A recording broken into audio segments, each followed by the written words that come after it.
update as well as a little bit of what Reed was saying. Put it a little closer while we're coming.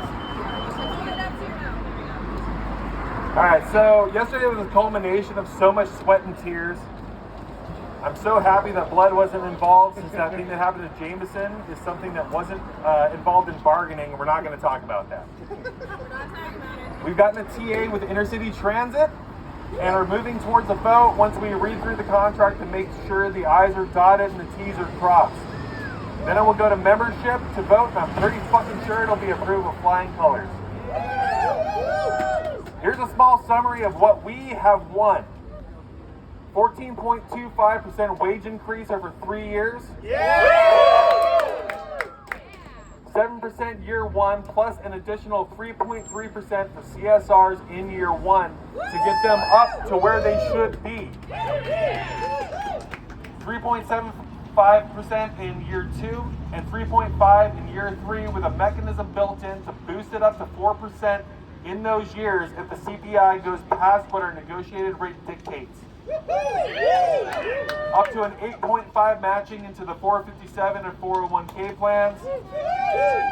Guaranteed overtime for extra boarders for all work past 12 hours. Longevity pay for drivers at 10 and 15 years. $150 a month wellness benefit for all, with 2025 being paid up front. That's an $1,800 a month, $1,800 upon ratification. A revamped accident review committee, formerly known as preventability, that will have union representation on the panel. It'll no longer be a rubber stamp for discipline when a deer runs into the side of your bus or you get rear-ended on a snowy road. IT has backed off and taken away the January 1 vacation dump that is so important to our members. We are keeping the January 1 vacation dump. They also backed off of a tightening of the disciplinary scale that they so wanted to do. I saw that in their eyes. They wanted that more than almost anything, making it easier to fire drivers, and we got them to back off from that. Also, a $1,700 ratification bonus. And here's a really important one: administrative leave if you are a victim of assault. I'm a white cis het dude. I'm generally left alone. I recognize that privilege. I also recognize that this is one of the biggest wins in this contract. If you are spit on, if you are punched, if you are called a racist, sexist, homophobic, or transphobic slur, you need time to recover. We drive things that would put medieval battering rams to shame. That recovery time shouldn't come out of your vacation or sick banks, and now it won't.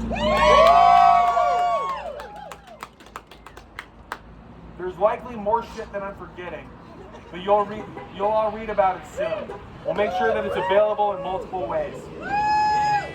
And now for something completely relevant. 2 of our members were recently fired, and your union sees no other reason than IT seeing an opening to retaliate against the bargaining team. They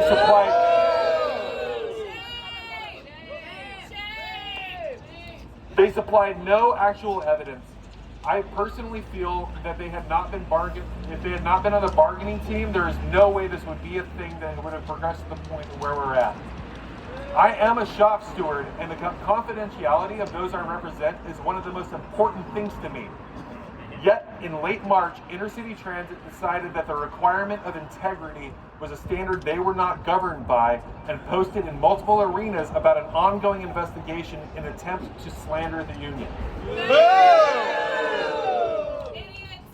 Normally, I would not talk about these things at all, but I feel as though I cannot let their actions go without a response. 2 members of our bargaining team were fired without just cause. I've sat in on those meetings. I've watched the videos. I can't even see what they're accused of doing without even while squinting. And when these folks denied the accusations, IT notated they didn't show remorse on their termination letters. I'll ask you, how can you show remorse for something that you maintain you did not do? We believe their intention is to capitalize on the pain of these 2 members and the financial burden this will place on them and the union to get them to just go away. If they can do it, if they can do it to them, they can do it to any of us. If I disappear suddenly, please call Sheila or the El Salvadorian embassy. Bargaining's done. We are moving towards ratification, and hopefully the folks in that building over there will find it somewhere in their stomachs to vote yes once we have. But I'm asking you all to keep the fight up. We need to bring it back. We need to bring back our unjustly fired members. And then once that's done, I've got plenty more work for y'all. Solidarity forever.